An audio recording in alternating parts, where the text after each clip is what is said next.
আমার ভাইয়েরা, দেখতে যদিও ইমানদারের মতো মনে হয়, মাথায় টুপি আছে, মুখে দাঁড়িয়ে আছে, লম্বা জুব্বা আছে, হাতে তসবিহ আছে, দেখতে মাশাআল্লাহ পাক্কা ইমানদারের মতো, কিন্তু দেখতে ইমানদারের মতো হলে কি হবে? তবে মনে রাখবেন, সব ইমানদার কিন্তু ইমানদার না। আপনাদের সম্মুখে আমি একদিন বলেছিলাম, ওই যে ব্যাঙের বাচ্চা, কিসের বাচ্চা? ব্যাঙের বাচ্চা। রাস্তা দিয়া ছেলেটা স্কুল থেকে বাড়িতে যাচ্ছে, রাস্তার গর্তের পাশে কতগুলি ব্যাঙের বাচ্চা। ছেলেটা চিন্তা করলো, এতগুলি মাগুরের বাচ্চা, এগুলি রেখে কি বাড়ি যাওয়া যায়? সুতরাং মাগুরের বাচ্চাগুলি সঙ্গে করে নিয়ে বাড়িতে যেতে হবে। শার্ট প্যান্ট বই পুস্তক সব রাস্তার উপর রেখে কাদার ভিতরে নেমে গেল, ব্যাঙের বাচ্চা সবগুলি ধরলো। বাচ্চা তো চেনে না এগুলি ব্যাঙের বাচ্চা, মাগুরের বাচ্চা মনে করে বাড়িতে যখন নিয়ে গেছে সন্ধ্যাবেলা, মা ধরে সুন্দর মতো কয়েকটা লাগাই দিয়েছে। এই সন্ধ্যাবেলা তুই গায়ে কাদা মাখলি? মা ধরে পিটান দিয়েছে। ছেলেটা বলে, মা তুই আমার মারিস না, মা আমি তোর জন্য মাগুর ধরে নিয়ে এসেছি। কি ধরে? মাগুর ধরে নিয়ে এসেছি, মা তুই আমার মারিস না। তারপরে মা পিটায়। ছেলেটা দৌড়াচ্ছে রাস্তা দিয়ে, আর বাবা বাবা বলে চিৎকার করতেছে। বাবার সামনে সামনে দেখা হলো। বাবা বলে, কিরে পিচ্ছি দৌড়াস কেন? কয় শরীরটা গরম হয়েছিল, আর অমনি বিয়া করলা, গোষ্ঠীটাও একটু পরীক্ষা করলা না, যে জাত ভালো না কিনা, জাতটাও একটু পরীক্ষা করলা না, অমনি তুমি বিয়া করে নিয়ে চলে আসলা। বাপ তো বুঝতে পারছে নিশ্চয়ই মা মেরেছে, এজন্য আমার ছেলের মাথা গরম। তো কি হয়েছে পিচ্ছি, তুই আমার কাছে বল, তোর যত সমস্যার সমাধান আমি করব, আমার কাছে বল। স্কুল থেকে আসার সময় রাস্তার পাশে কতগুলি মাগুরের বাচ্চা ছিল, ধরে আনলাম, কিন্তু মা বিশ্বাস করলো না। মা আমার ধরে শুধু পিটাইলো আর পিটাইলো। দেখো পিটাইয়া আমার কি করেছে, পিঠের চামড়া তুলে ফেলেছে। বাপ ডাক দিয়ে বলে, পিচ্ছি রে পিচ্ছি, এগুলো তো একটাও মাগুরের বাচ্চা না, এগুলি সব ব্যাঙের বাচ্চা। মাগুরের বাচ্চার মতো দেখলে কিন্তু সব ব্যাঙের বাচ্চা মাগুর হয় না, তবে এগুলি তো সব ব্যাঙের বাচ্চা। তবে মুসলমানের মতো দেখলে কিন্তু সব মুসলমান হয় না। কথা বলেন ঠিক কিনা? মুসলমানের মতো দেখলে কিন্তু সব মুসলমান আপনি মুসলমান মনে করতে পারবেন না। নবীজির পিছনে দাঁড়িয়ে নামাজ পড়েছে। কথা বলেন। আমি আর আপনি নবীজিকে দেখি নাই, আমি আর আপনি নবীজিকে দেখি নাই, না দেখে ভালোবেসেছি। নবীজির হাদিস আমরা মেনে নিয়েছি না দেখে, নবীজিকে মহব্বত করি না দেখে। কিন্তু আব্দুল্লাহ ইবনে উবাই নবীজির পিছনে নামাজ পড়েছে। নবীজির পিছনে যিনি নামাজ পড়েছে আব্দুল্লাহ ইবনে উবাই, এই আব্দুল্লাহ ইবনে উবাই বিন সুলুল, দাড়ি কিন্তু মাশাআল্লাহ লম্বা কম ছিল না, টুপিটাও মাশাআল্লাহ বড় কম ছিল না, জুব্বাটাও মাশাআল্লাহ বড় কম ছিল না। নবীজির পিছনে 5 ওয়াক্ত নামাজ পড়েছে। আল্লাহ তাআলা ওহী নাজিল করে নবীজিকে জানাই দেন, নবী হে, আপনার পিছনে নামাজ পড়লে কি হবে? এটা হলো টাটকা মুনাফিক। আমাদের সমাজেও এমন কিছু মানুষ আছে, তবে আপনাদের নৈয়ারের গ্রামে নাই, অন্য অন্য জায়গায় রয়েছে। এমন কিছু মানুষ আছে দেখতে মাশাআল্লাহ ইমানদারের মতো মনে হয়, কিন্তু আচার আচরণ চালচলন কথাবার্তায় পাক্কা ইমানদারের মতো মনে হয় না, মনে হয় যেন টাটকা মুনাফিক। কথা বলেন ঠিক কিনা? আমার ভাইরা, আমরা কি ইমানদার হব না মুনাফিক হব? কথা বলেন, কি হব? ইমানদার হতে চাই। ইমানদার যদি হতে চাই, কোরআনের পক্ষে থাকবো তো ইনশাআল্লাহ। কিসের পক্ষে বলেন? কোরআনের পক্ষে থাকবো। আল্লাহ কবুল করুক। সকলে বলি আল্লাহুম্মা আমিন। আমার ভাইয়েরা, আল্লাহ রাব্বুল আলামিন বলেন, হে নবী, সেই 7 জন যুবকের কথা আমি আপনাকে জানিয়ে দিলাম। আমানু বিরব্বিহিম, তারা তাদের রবের উপর ঈমান এনেছিল। ওয়াজিদনাহুম হুদা, আমি তাদেরকে হেদায়েতের উপর টিকে থাকতে আমি আল্লাহ তাদেরকে সহযোগিতা করেছিলাম। সুবহানাল্লাহ। আল্লাহর নবীজি সাল্লাল্লাহু আলাইহি ওয়াসাল্লাম যখন কালিমার দাওয়াত দিতেন, কোরআনের দাওয়াত যখন তিনি দিতেন, তিনি যখন কোরআনের দাওয়াত নিয়ে মানুষের সামনে যেতেন, কোরআনের একটা কর্মসূচির আয়োজন যখন তিনি করতেন, তদানীন্তন সময়ের কাফের যারা, তদানীন্তন সময়ের মুশরিক যারা, তারা কোরআনের বিপক্ষে পাল্টা কর্মসূচি দিত। কোরআনের বিপক্ষে তারা পাল্টা কর্মসূচি দিত।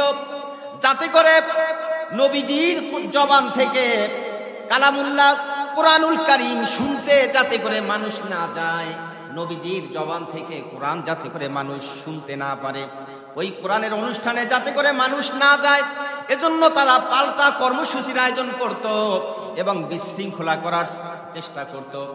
এবং এই কথাটা আল্লাহ রাব্বুল আলামিন, তাদের এই কর্মকাণ্ডের কথাটা আল্লাহ রাব্বুল আলামিন পবিত্র কোরআনুল কারীমে আল্লাহ উঠিয়ে দিয়েছেন। সুবহানাল্লাহ। আল্লাহ বলেন, وقال الذين كفروا لا تسمعوا لهذا القرآن والغوا فيه لعلكم تغلبون। আল্লাহ রাব্বুল আলামিন বলেন, হে নবী, আপনি যখন কোরআনের দাওয়াত দেন তখন কাফিরেরা পাল্টা কর্মসূচি দিয়েছে এবং তারা কি বলেছে আপনি জানেন নবী হে? তারা তাদের লোকজনদেরকে বলে বেড়ায় যে তোমরা কোরআনের কাছে যাবে না, কোরআনের কথা শুনবে না। তোমরা যদি কোরআনের মাহফিলে যাও তাহলে তোমাদের অবস্থান কোথায় চলে গেল? বরং তোমরা কোরআনের মাহফিলে যাবে না, কোরআন শুনতে যাবে না, পারলে কোরআনের মাহফিলের বিরোধিতা করবে। যেভাবে পারো কোরআনের মাহফিলটা যাতে পণ্ড হয়ে যায়, নষ্ট হয়ে যায়, সেই চেষ্টা তোমরা করবে। ওগো নবী, সেই সমস্ত কাফেরেরা কিন্তু এই সিদ্ধান্ত নিয়েছে। সুতরাং আপনি শুনে রাখুন, আমি আপনার পক্ষে আছি, আমি আমার কোরআনের পক্ষে আছি, আমি আপনার পক্ষে আছি। কাফেরেরা যতই ষড়যন্ত্র করুক না কেন, তদানীন্তন সময়ের মুশরিকেরা, বর্তমান সময়ের মুশরিকেরা, বর্তমান সময়ের কোরআন বিরোধী যারা, বর্তমান সময়ের মাহফিল বিরোধী যারা, তারা যতই ষড়যন্ত্র করুক না কেন, তাদের ষড়যন্ত্র সফল হবে না। ঠিক কি না? আল্লাহ বলেন, ওয়ামাকারু ওয়ামাকারাল্লাহ ওয়াল্লাহু খায়রুল মাকিরিন। আল্লাহু আকবার। আমার ভাইরা, এজন্য কোরআনের পক্ষে থাকবো তো ইনশাআল্লাহ। কারা কারা কোরআনের পক্ষে থাকতে চাই? দুই হাত তুলে আল্লাহ তাআলা, আল্লাহ কবুল করুন, আমিন। হাত নামাই। প্রিয় উপস্থিতি, আগামীকালকের আমাদের মাহফিল, আমরা দোয়া করি আল্লাহ তাআলা যেন মাহফিল থেকে কবুল করেন, সকলে বলি আমিন। এবং কিয়ামত পর্যন্ত, হয়তো আমি থাকবো না, আপনি থাকবেন না, কিন্তু কিয়ামত পর্যন্ত যেন এই কোরআনের মাহফিল যেন প্রতিষ্ঠিত থাকে, এটা যেন পরবর্তী প্রজন্ম ধারাবাহিকভাবে করতে পারে, আল্লাহ যেন তাদেরকে তৌফিক দান করেন, সকলে বলি আল্লাহুম্মা আমিন। সম্মানিত উপস্থিতি, কোরআনের মাহফিলের পক্ষে থাকলে পরে কি লাভ? জান্নাতে যখন আল্লাহ আপনাকে জান্নাত দিবেন, আপনি যখন জান্নাতে চলে যাবেন, তখন আল্লাহ রাব্বুল আলামিন এরকম একটা মাহফিলের আয়োজন করবেন। এই যে যেরকম আপনারা একটা মাহফিলের আয়োজন করেছেন সুন্দর করে, এর চেয়ে আরো সুন্দর করে আল্লাহ তাআলা মাহফিলের আয়োজন করবেন। আর সেই মাহফিলে মহান রব্বুল আলামিন তিনি হবেন প্রধান অতিথি, আর বিশেষ অতিথি যিনি হবেন তিনি হবেন আমার আর আপনার নবী মুহাম্মদুর রাসূলুল্লাহ সাল্লাল্লাহু আলাইহি ওয়াসাল্লাম। সেই মাহফিলে মহান আল্লাহ রাব্বুল আলামিন তেলাওয়াত করে তার বান্দাদেরকে শোনাবেন। সুবহানাল্লাহ। আমার আপনার নবী পবিত্র কালামুল্লাহ থেকে তেলাওয়াত করে আমাকে আপনাদেরকে শোনাবেন, যদি আপনি আর আমি আল্লাহর জান্নাতে যেতে পারি। প্রিয় উপস্থিতি, জান্নাতে যেতে চাই তো ইনশাআল্লাহ। জান্নাতে যদি আমরা যেতে চাই তাহলে কোরআনের পক্ষে থাকতে হবে। খবরদার, খবরদার, খবরদার, কোরআনের বিপক্ষে অবস্থান নেওয়া যাবে না, মাহফিলের বিরুদ্ধে অবস্থান নেওয়া যাবে না। কথা বলেন ঠিক কি না? পারলে উপকার করব, না পারলে চুপ থাকবো। পারলে উপকার করব, না পারলে চুপ থাকবো, কিন্তু বিরোধিতা করব না। খবরদার, তাকদীর জ্বলে যাবে, ভাগ্য জ্বলে যাবে, জাহান্নাম হতে হবে। সুতরাং এই ভাগ্যের উন্নতি যদি চাই, আল্লাহর জান্নাতে যদি যেতে চাই, তাহলে কোরআনের পক্ষে অবস্থান থাকতে হবে। যদি না পারি অন্তত ঘরে চুপচাপ বসে থাকবো, একটা কথাও বলবো না, বিরোধিতা তো করবোই না। কথা বলেন ঠিক কি না? সম্মানিত উপস্থিতি, ঈমান নিয়ে কবরে যেতে হবে। কি নিয়ে? ঈমান নিয়ে। আমল যদি একটু কমও হয়, আল্লাহর নবীর হাদিস, আখলিস দীনাকা ইয়াকফিকাল আমালুল কলিল। আল্লাহর নবীজি বলেন, আমল যদি কম হয় অল্প আমল তোমার জন্য না, তোমার নাজাতের জন্য যথেষ্ট হয়ে যাবে। অল্প আমল কি আমল বলেন না, কি আমল? অল্প আমল যদি সেটা শুদ্ধ হয়, অল্প আমল তোমার নাজাতের জন্য যথেষ্ট হয়ে যাবে। কিন্তু তোমার আমল আছে অনেক, কিন্তু আমলগুলি ভেজাল, আমলের ভিতরে শিরক রয়েছে, আমলের ভিতরে বিদআত রয়েছে, আমলের ভিতরে যত ধরনের আগাছা অশ্লীলতা নোংরামি রয়েছে, ওই আমলের ভিতরে যত ধরনের কুফরি রয়েছে, কিন্তু ওই আমলে আপনাকে আল্লাহর জান্নাতে নিতে পারবে না। আল্লাহ নবীজি বলেন আমল হতে হবে বিশুদ্ধ, আর সেটা যদি অল্প হয়, অল্প আমল নিয়ে সাথে ঈমান যদি থাকে, তাহলে আল্লাহর বান্দা তুমি শুনে রাখো, তোমার জন্য আল্লাহর জান্নাত বরাদ্দ থাকবে। আর তুমি ভুরভুরি আমল করেছো, অনেক আমল তুমি করেছো, কিন্তু তুমি ইন্তেকালের সময় বেঈমান হয়ে কবরে গেছো, তোমার ঈমান তুমি সঙ্গে করে নিয়ে কবরে যেতে পারো নাই। ঈমান কবরে নিয়ে না যাওয়ার কারণে আল্লাহ তাআলা তোমাকে জাহান্নামের ভিতরে তোমাকে নিপতিত করবেন, জাহান্নাম তোমার জন্য বরাদ্দ হয়ে যাবে, আল্লাহর জান্নাতে তুমি যেতে পারবা না। জান্নাতে যদি আমরা যাইতে চাই, এক নম্বর শর্ত হলো ঈমান। এক নম্বর শর্ত কি? ঈমান। ঈমান বিকৃতি করা যাবে না, ঈমান বিক্রি করা যাবে না, ঈমানকে নষ্ট করা যাবে না, ঈমানের পক্ষে থাকতে হবে। যদিও আমল কম, যদিও দুই একটা ওয়াক্ত নামাজ ছুটে যায়, দুই একটা রোজা ছুটে যায়, যদিও দান সদাকা এবং কোরআন তেলাওয়াত তাসবিহ তাহলিল জিকির আজকার যদিও একটু কম, কিন্তু ঈমান হতে হবে পাক্কা ঈমান। পাক্কা ঈমান যদি থাকে, আমল যদি কমও থাকে, আল্লাহর জান্নাত আমাদের জন্য বরাদ্দ থাকবে। সুবহানাল্লাহ। আমার ভাইয়েরা, সর্বপ্রথম কি? ঈমান। ধরেন ঈমানের একটা উদাহরণ সংক্ষেপে বলি। ঈমান হলো ধরেন এক। ঈমানটা কি? এক। আপনি এক ওখানে লেখার পরে, ব্ল্যাকবোর্ডে বা খাতায় লেখার পরে আপনি একটা শূন্য দিলেন, ডানে একটা শূন্য দিলেন, কত হলো? আর একটা শূন্য দিলেন, কত হলো? আর একটা শূন্য দিলেন, 1000 হয়ে গেল। যত শূন্য দিবেন তত একের দাম বেড়ে যাবে, ঠিক কি না? আগে ছিল 1, শূন্য দেওয়ার কারণে হলো 10, ছিল 10, শূন্য দেওয়ার কারণে হলো 100, তাই না? যত শূন্য তত একের দাম বেড়ে যায়। সুতরাং ঈমান হলো এক।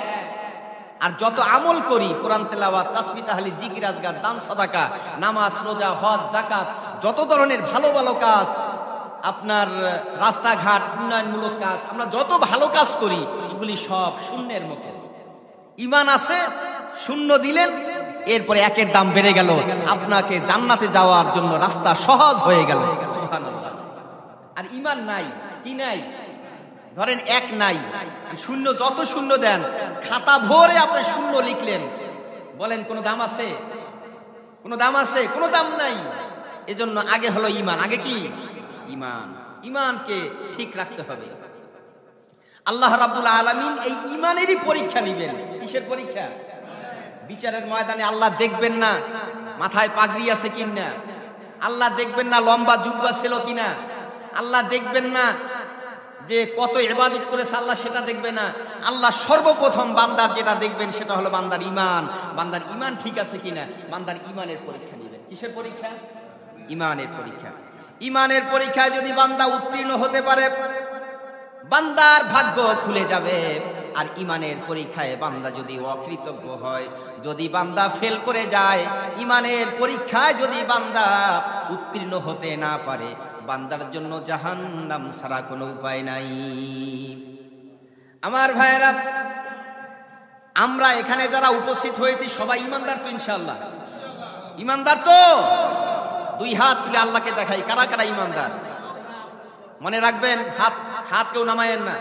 মনে রাখবেন, ঈমানদার থাকে কোরআনের পক্ষে, মনে রাখবেন ঈমানদার থাকে রাসূলের পক্ষে, মনে রাখবেন ঈমানদার সারা জীবনের জন্য আল্লাহর জমিনে আল্লাহর দ্বীনকে প্রতিষ্ঠা করার জন্য সংগ্রাম করে, টাকা দেয়, পয়সা দেয়, রক্ত দেয়, প্রয়োজনে জীবনকে উৎসর্গ করে।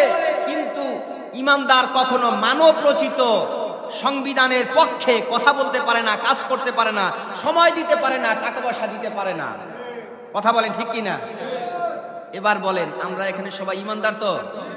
সবাই বলেন ঈমানদার তো? আল্লাহ ইমানদার হিসাবে কবুল করুন, সবাই বলি আমিন।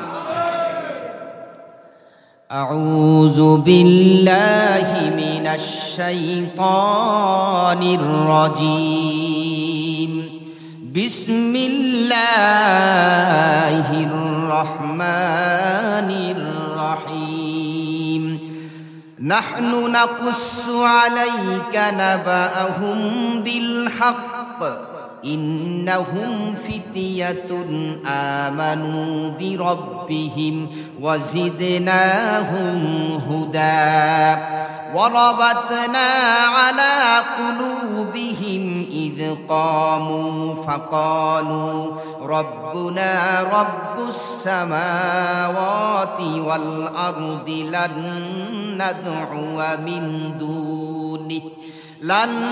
নাদউয়া মিন দুনিহি ইলাহান লাকাদ কুলনা ইযান শাতাতা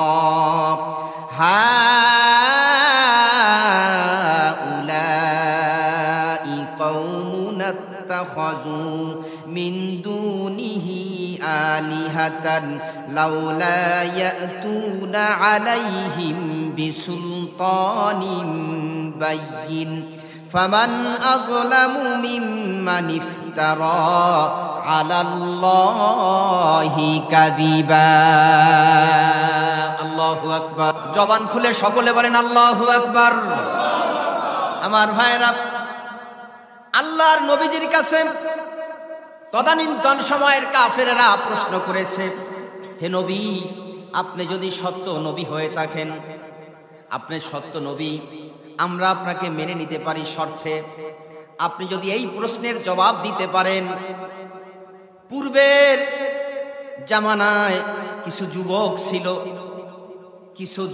কয়েকজন যুবক, তাদের অবস্থান কোথায় ছিল, তারা কোত্থেকে এসে কোথায় তাদের ইন্তেকাল হয়ে গেল, এই কয়েকজন যুবক সম্পর্কে যদি হে নবী আপনি বলতে পারেন, হে মুহাম্মদ যদি আপনি তাদের সম্পর্কে আমাদেরকে জানাতে পারেন, সঠিক লোকেশন, সঠিক ঠিকানা যদি আপনি আমাদেরকে দিতে পারেন, তাহলে আমরা কাফেরেরা কথা দিলাম আপনার উপরে আমরা ঈমান এনে কালিমা পড়ে মুসলমান হয়ে যাব।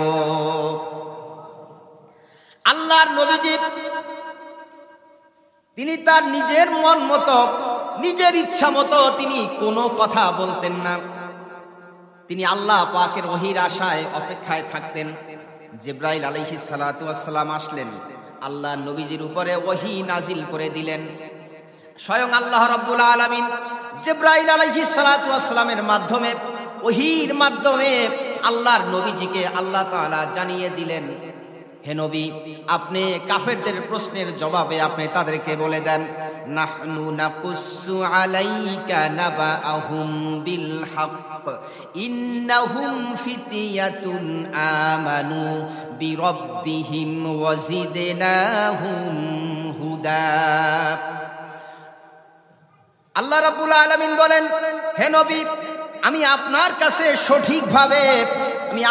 কাছে সঠিকভাবে তাদের সম্পর্কে বর্ণনা করছি।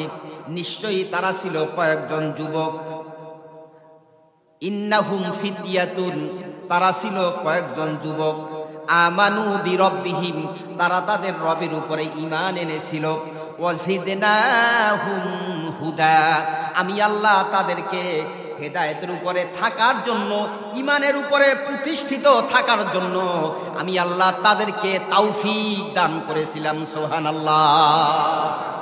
হেদায়েতের উপরে, পূর্ণাঙ্গ হেদায়েতের উপরে, ঈমানের উপরে ইস্তেকামাত থাকার জন্য আল্লাহর কাছে সাহায্য চাইতে হবে। আল্লাহ যদি আমাদেরকে হেদায়েত দেন, আল্লাহ যদি আমাদেরকে তৌফিক দেন, আল্লাহ যদি আমাদের উপরে রহম করেন, তাহলে আমরা ঈমানের উপরে ইস্তেকামাত থাকতে পারবো, টিকে থাকতে পারবো। যেহেতু আমাদের পিছনে তো শত্রু রয়েছে, কথা বলেন ঠিক কিনা? আমাদের পিছনে তো ইবলিস নামক মিস্টার ইবলিস আমাদের পিছনে রয়েছে। সুতরাং আল্লাহর পক্ষ থেকে তৌফিক থাকতে হবে, আল্লাহর পক্ষ থেকে রহমত থাকতে হবে, আল্লাহর পক্ষ থেকে আমাদের জন্য দয়া থাকতে হবে।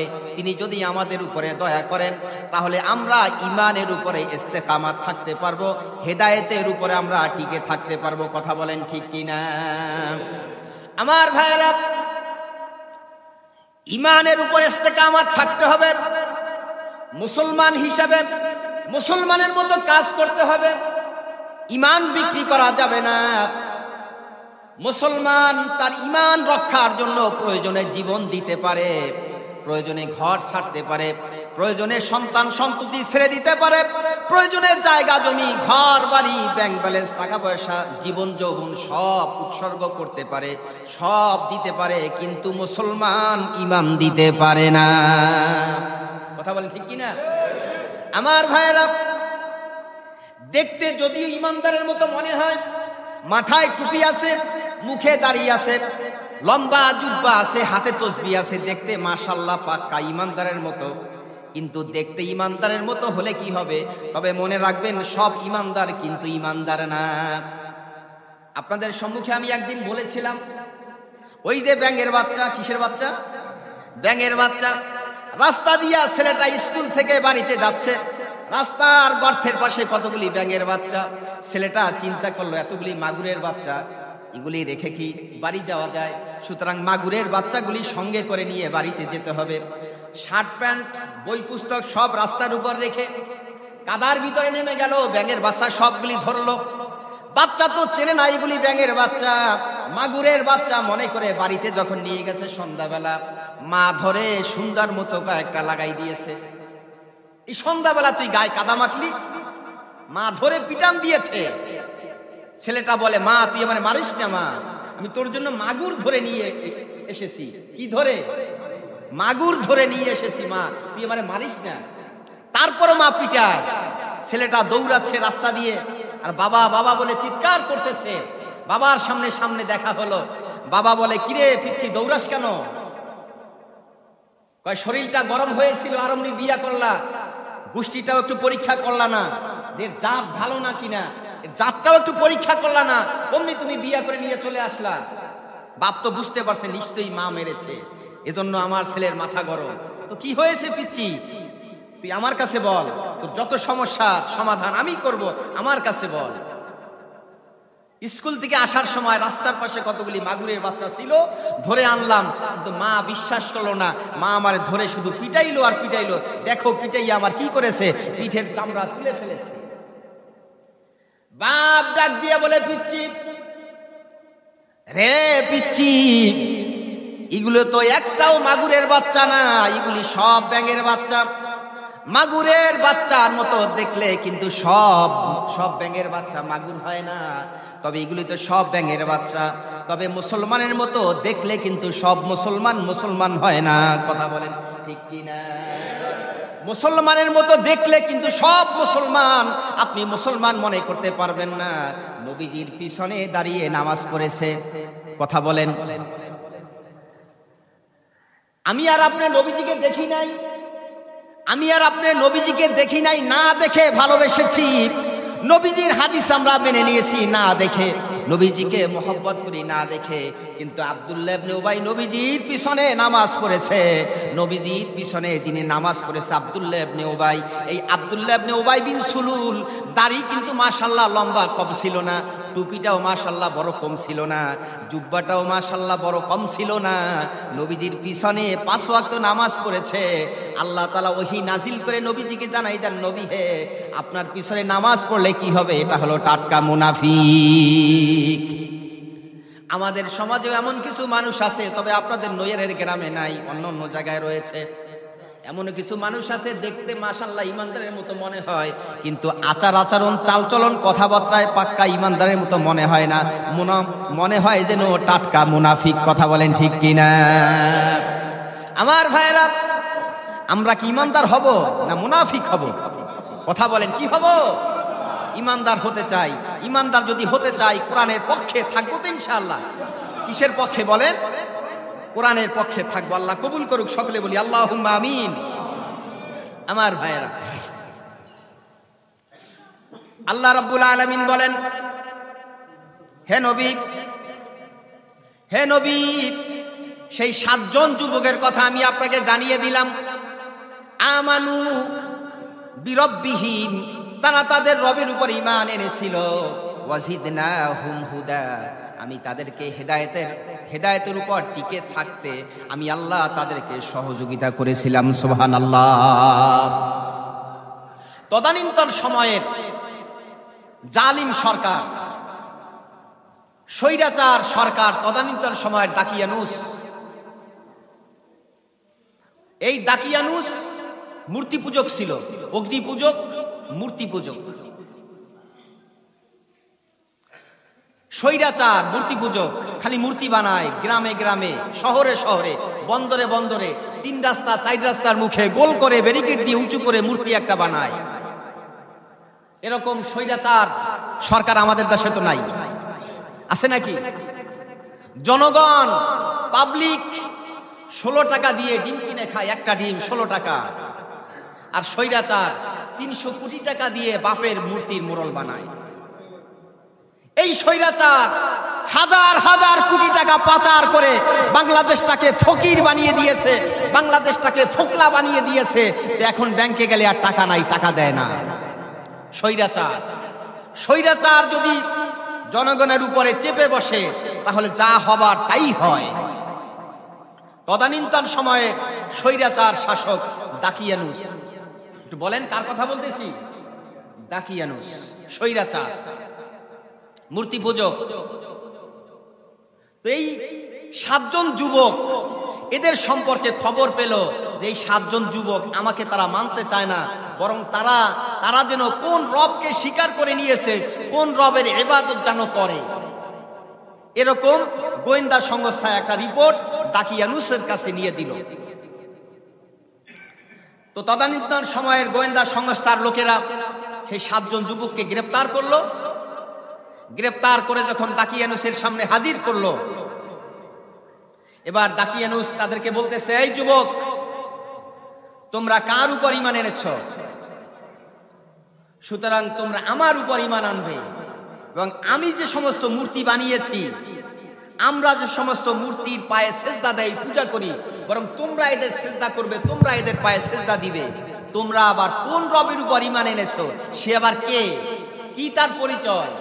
আর তোমাদের এত বড় সাহস যে তোমরা আমার রাজ্যে বসবাস করে তোমরা অন্য কোনো ইলাহের উপর ঈমান আনবে? এটা হতে পারে না। তোমরা কি জানো পরিণামে কি হবে? এর পরিণাম কি হবে তোমরা জানো? এর পরিণাম হয়তোবা তোমাদের মৃত্যুদণ্ড, তা না হলে তোমাদেরকে যেতে হবে আয়না ঘরে। কোথায় যেতে হবে? আয়না ঘরে। তার মানে আজীবন কারাঘরে, আজীবন কারাগারে তোমাদের কারাভোগ করে মৃত্যুবরণ করতে হবে, কঠিন শাস্তি হবে তোমাদের। আল্লাহ তাআলা বলেন, হে নবী, তদানীন্তন সময়ের জালিম বাদশা ওই 7 জন যুবক সম্পর্কে জিজ্ঞাসা করে, তাদের কাছে জানতে চায়, তাদের ইলাহ সম্পর্কে জানতে চায়। ও নবী, আপনি শুনে নেন। ওয়ারাবাতনা আলা কুলুবিহিম ইয কামু ফাকালু রাব্বুনা রাব্বুস সামাওয়াতি ওয়াল আরদি লান নাদ'উ মিন দুনিহি ইলাহা লাকাদ কুলনা ইযান শাতাতা। যখন তাদের কাছে জানতে চাওয়া হলো তোমরা কোন ইলাহার ইবাদত করো, তখন তারা বলে, ফাকালু রাব্বুনা রাব্বুস সামাওয়াতি ওয়াল আরদ, আসমান যিনি সৃষ্টি করেছেন তিনি আমাদের রব, জমিন যিনি সৃষ্টি করেছেন তিনি আমাদের রব, পৃথিবী যিনি সৃষ্টি করেছেন তিনি আমাদের রব, সূর্য যিনি সৃষ্টি করেছেন তিনি আমাদের রব, চন্দ্র যিনি সৃষ্টি করেছেন তিনি আমাদের রব, রাত দিন যিনি সৃষ্টি করেছেন তিনি আমাদের রব। কথা বলেন ঠিক কিনা আমার ভাইয়েরা? এরপরে দাকিয়ানুস তাদেরকে ধমক দিয়ে বলে, তোমরা কি জানো পরিণামে কি হবে? পরিণামে তোমাদের কঠিন শাস্তি ভোগ করতে হবে। সুতরাং তোমরা আমার উপর ঈমান আনো, ওই সমস্ত রব টব বাদ দিয়া তোমরা আমার উপর ঈমান আনো। এবার 7 জন যুবক দেখেন তাদের ঈমানের পাওয়ার কত। আমি কিন্তু ঈমান নিয়ে কথা বলতেছিলাম। কি নিয়ে? ঈমান নিয়ে। ঈমান নিয়ে কবরে যেতে হবে ভাই। কি নিয়ে? ঈমান নিয়ে। মনে রাখবেন, ঈমান নিয়ে কবরে যেতে হবে। লম্বা দাড়ি, লম্বা জুব্বা, টুপি, একেবারে মাশাআল্লাহ পাগড়ি পিন্দা কবরে গেলে চলবে না। কবরে যেতে হবে ঈমান নিয়ে। কি নিয়ে? ঈমান নিয়ে। এই ঈমান নামক দৌলত নিয়ে যদি আমরা কবরে যেতে পারি, আল্লাহ জান্নাত দিবেন, আল্লাহ নচেত জাহান্নাম আমাদের জন্য বরাদ্দ করবেন। প্রিয় উপস্থিতি, এবার 7 জন যুবক বলতেছে, শোনেন একটু দেখেন তাদের ঈমান। 7 জন যুবক তারা বলতেছে, লাকাদ কুলনা ইযান শাতাত, এটা হতে পারে না। আমরা যদি আল্লাহ বাদে, ওই আসমানের মালিক, জমিনের মালিক, পৃথিবীর মালিক, সূর্যের মালিক, চন্দ্রের মালিক, যিনি আমাদের সৃষ্টি করেছেন সেই মালিক রব্বুল আলামিনকে বাদে যদি আমরা অন্য কাউকে ইলাহ হিসাবে গ্রহণ করি, অন্য কাউকে রব হিসাবে গ্রহণ করি, অন্য কারোর হুকুম আমরা মেনে নেই, অন্য কারোর গোলামি করি, তাহলে এটা বড় খারাপ কাজ হয়ে যাবে, এটা বড় গর্হিত কথা হয়ে যাবে। সুতরাং এটা করা সম্ভব না। প্রয়োজনে জীবন যাবে, কল্লা যায় যাক, কিন্তু আল্লাহর কথা বলা বাদ দেব না। জীবন যায় যাক, কিন্তু আল্লাহর কথা বলা বাদ দিব না। এটা ছিল তাদের ঈমান। আমার ভাইরা, আল্লাহ রাব্বুল আলামিন নবীজিকে জানাই দেন, হে নবী, তদানীন্তন সময়ের 7 জন যুবক সম্পর্কে আপনার কাছে জিজ্ঞেস করছে, আপনি শুনে নেন। এবং তারা আরো কি বলেছিল? তদানীন্তন সময়ের জালিম সরকার দাকিয়ানুসের সামনে দাঁড়িয়ে তারা কি বলেছিল? হে নবী, আপনি শুনেন, হাউলাই কওমুন আত্তাখাযু মিন দুনিহি আলিহাতান লাউলা ইয়াতুনা আলাইহিম বিসুলতানিন বাইয়িন। যখন তাদেরকে দাঁড় করানো হলো, যখন তাদেরকে দাকিয়ানুস বলল, হে যুবক তোমরা দাঁড়াও, 7 জন যুবক ওই জালিম শাসকের সামনে যখন দাঁড়ালো, 7 জন যুবক এবার বলতেছে, ও আমার জাতিরা, ও আমার প্রতিবেশী, ও আমার গ্রামবাসী, ও আমার দেশবাসী, তোমরা শুনে রাখো, কি হলো তোমাদের আবার কি হলো?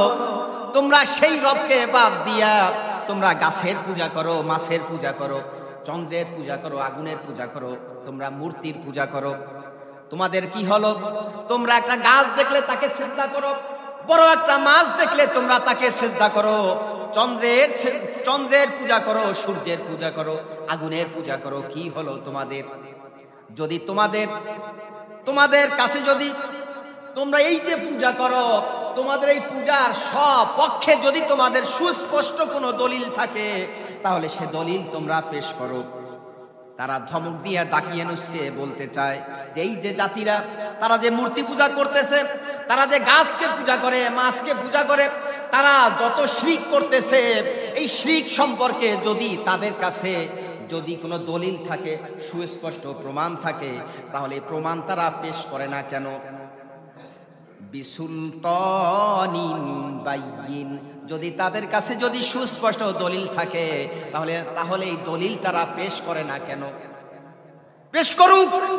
তাদের সামনে যদি স্পষ্ট দলিল থাকে যে হ্যাঁ পূজা করা যাবে, আল্লাহ বাদে অন্য কারোর ইবাদত করা যাবে, আল্লাহ বাদে অন্য কাউকে ইলাহ বলে মেনে নেওয়া যাবে, আল্লাহর বিধান ছাড়া অন্য কারোর বিধান মেনে নেওয়া যাবে, আল্লাহর হুকুমকে বাদ দিয়ে অন্য কোনো মানবরচিত হুকুম মেনে সে অনুযায়ী কাজ করতে হবে, যদি এটা সঠিক হয়, তাহলে তারা তাদের সপক্ষে যদি কোনো প্রমাণ থাকে, প্রমাণটা তারা পেশ করুক। এবার দাকিয়ানুস বলছে, কি বলতে চাও তোমরা? হে 7 জন যুবক, তোমরা কি বলতে চাও? তোমাদের পরিণামে কি হবে জানো? তোমাদের পরিণামে হবে মৃত্যুদণ্ড। তবে সময় দিলাম 3 দিন। সময় কয় দিন? 3 দিন। এরপরে ওই 7 জন যুবকের পিতামাতাদেরকেও গ্রেফতার করা হলো। পিতামাতাদেরকে বলে দেওয়া হলো, এই তোমরা তোমাদের ছেলেদেরকে বুঝাও, তারা যেন ঈমান ছেড়ে দেয়, তারা যেন ওই সে আল্লাহর উপর ঈমান ছেড়ে দিয়ে তারা যেন আমার উপর ঈমান আনে। যদি আমার উপর তারা ঈমান আনতে পারে, তাহলে তাদেরকে মুক্তি দেওয়া হবে, আর তারা যদি আমার উপর ঈমান না আনে তাহলে তাদের পরিণাম হবে মৃত্যুদণ্ড। সময় দিলাম 3 দিন, তোমরা তোমাদের ছেলেদেরকে বুঝাও। পিতামাতা ওই 7 জনকে বুঝালো, কোনো বুঝে কাজে আসলো না। 3 দিন সময় দেওয়া হলো। প্রথম দিন চলে গেল, দ্বিতীয় দিন চলে গেল, তৃতীয় দিন সকালবেলা ওই 7 জন যুবক এবার বলতেছে, ও আমার সাথীরা, আজকে তো জীবনের শেষ দিন, আজকে তো তৃতীয় দিন, আজকে আমার জীবনের শেষ দিন, হয়তোবা আজকে আমাদের মৃত্যুদণ্ড হয়ে যাবে। যদি আমরা আল্লাহর উপর ঈমান আনি, ঈমান নিয়ে যদি আমরা দাকিয়ানুসের সামনে হাজির হই, তাহলে নিশ্চিত আমাদের উপর মৃত্যুদণ্ড হবে। তবে কি করা যায়? 7 জনের ভিতরে একজন বলল, ও আমার সাথীরা, শুনে রাখো, প্রয়োজনে আল্লাহর উপর ঈমান এনে হাসতে হাসতে জীবন দিব, হাসতে হাসতে প্রয়োজনে হাসতে হাসতে ফাঁসির কাস্টে যাব, হাসি মুখে জীবনটা বিলিয়ে দিব এবং পরিণামে ইন্তেকালের সাথে সাথে আল্লাহর জান্নাতে চলে যাব। সুবহানাল্লাহ।